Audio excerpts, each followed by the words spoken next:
اپنے بھائی سے کتنی محبت کرتی تھی۔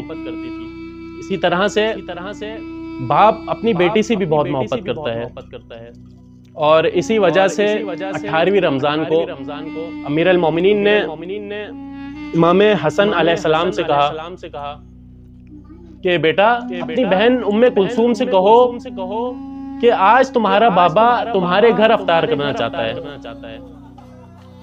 اپنی بہن سے کہو آج تمہارا بابا اپنی بیٹی کے گھر افطار کرنا چاہتا ہے، اور بیٹی کے لیے بھی کیا مقام ہو کہ باپ اس کو کہے کہ میں تمہارے گھر افطاری کروں گا، اور وہ بھی علی جیسا بابا، جناب ام کلثوم نے افطاری کی تیاری کی۔ امیر المومنین جناب ام کلثوم کے گھر آ گئے۔ افطار میں کیا رکھا بی بی نے؟ ایک دودھ کا پیالہ، ایک نمک اور ایک جو کی بابا کی پسندیدہ روٹی۔ اور امیر المومنین نے دیکھ کر اپنی بیٹی سے فرمایا کہ اے بیٹی، کیا تم اپنی بابا کو بھول گئی ہو؟ اے بیٹی، کیا تم اپنی بابا کی عادات کو بھول گئی ہو کہ تمہارے بابا دسترخوان پر ایک چیز سے زیادہ کوئی چیز تناول نہیں فرماتے؟ تو وہ کہتی ہیں کہ وہ چاہتی ہیں کہ نمک کو اٹھا لیں، تو بابا اپنی بیٹی کا ہاتھ روک دیتے ہیں، کہتے ہیں بیٹی نمک نہیں، تم دودھ اٹھا لو۔ کوفہ میں بہت سارے یتیم ہیں کہ جن کے پاس پینے کو دودھ نہیں ہے، تم اس دودھ کو اٹھا لو۔ دودھ اٹھا لیا جاتا ہے۔ امیر المومنین جو کی روٹی اور نمک سے افطار کرتے ہیں۔ افطار کرنے کے بعد اسی گھر میں ٹھہر جاتے ہیں، اور بی بی ام کلثوم بیان کرتی ہیں کہ رات جب گہری ہو جاتی ہے، رات گزرتی ہے، بابا پوری رات بے چین رہتے ہیں، اور بار بار اٹھ کر صحن میں جاتے ہیں، اور کبھی آسمان کو دیکھ کر انا للہ پڑھتے ہیں، اور کبھی کہتے ہیں کہ وہ رات آ گئی جس کا وعدہ لیا گیا تھا، وہ رات آ چکی ہے کہ جس کا وعدہ لیا گیا تھا۔ اور جب صبح ہوتی ہے تو امیر المومنین اپنے سر پر امامہ رکھتے ہیں، اپنی قبا اپنے دوش پر لیتے ہیں، نالین مبارک پہنتے ہیں، اور اس کے بعد جب صحن میں پاؤں قدم رکھتے ہیں تو وہ پرندے، وہ بطخیں، وہ مرغابیاں جو آپ نے دیکھا ہوگا عموماً رات کے وقت کوئی کونا لے کر بیٹھ جاتی ہیں، رات کے وقت وہ باہر نہیں آتی، لیکن وہ امیر المومنین کے آس پاس گھومنے لگتی ہیں، امیر المومنین کا راستہ روکتی ہیں، اور امیر المومنین اپنا راستہ بدل لیتے ہیں، لیکن وہ پھر آگے آ جاتی ہیں، تو امیر المومنین بیٹھ کر ان کے سر پر ہاتھ رکھتے ہیں اور کہتے ہیں اے ام کلثوم، یہ میرا نوحہ کر رہی ہے، یہ مجھ پر ماتم کر رہی ہے۔ امیر المومنین مسجد کوفہ پہنچتے ہیں۔ مسجد کوفہ پہنچنے کے بعد سوئے ہوئے کو جگاتے ہیں، بیدار کرواتے ہیں کہ اٹھ جاؤ، نماز کا وقت ہو گیا ہے۔ ابن ملجم کو کہتے ہیں اٹھ جاؤ، نماز کا وقت ہو گیا ہے، یہ واجب نماز ہوتی ہے۔ امیر المومنین نماز کی جماعت کرواتے ہیں، پیچھے امام حسن علیہ السلام کھڑے ہیں۔ جب امیر المومنین سجدے میں جاتے ہیں، ابن ملجم ملعون اس تلوار کہ جس کے زہر میں بویا گیا ہوتا ہے، وہ امیر المومنین کے سر پر دے مارتا ہے، اور جیسے ہی ضربت کا لگنا تھا، امیر المومنین صدا بلند کرتے ہیں فزتو برب الکعبہ، رب کعبہ کی قسم، علی کامیاب ہو گیا، علی کامیاب ہو گیا۔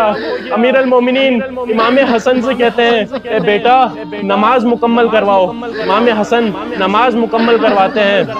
اس کے بعد امیر المومنین کو جناب عباس ایک ہاتھ تھامے، جناب امام حسن کندھے سے سہارا دیے، اور امام حسین علیہ السلام دوسرا ہاتھ تھامے لے کر جا رہے ہوتے ہیں۔ امیر المومنین کہتے ہیں کہ بیٹو مجھ سے چلا نہیں جا رہا، کوئی چادر منگواؤ، اس میں مجھے لٹال کر لے کر جاؤ۔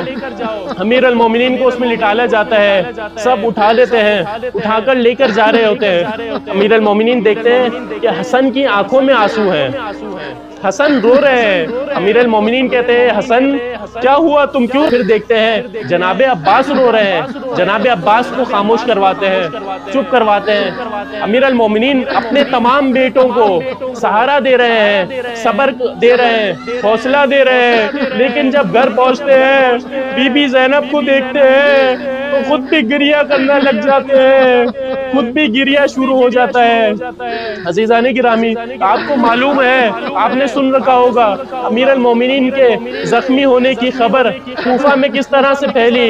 کوفہ میں کسی نے بتایا نہیں، بلکہ وہ یتیم بچے، وہ یتیم، وہ مسکین، وہ نادار، وہ فقیر کہ جس کے پاس ہر روز ہر شب کوئی ایک مہمان جایا کرتا تھا، وہ مہمان جو ان کے لیے ساتھ اپنے غذا بھی لے کر جایا کرتا تھا، وہ مہمان جو ان کی احوال پرسی کرتا تھا، یتیم بچوں کو اپنے سینے سے لگاتا تھا، ان کے سروں سے خاک صاف کرتا تھا، انہیں بوسہ دیتا تھا، وہ انتظار میں ہے کہ آج وہ مہمان نہیں آیا، آج وہ مہربان نہیں آیا، آج وہ شفیق نہیں آیا۔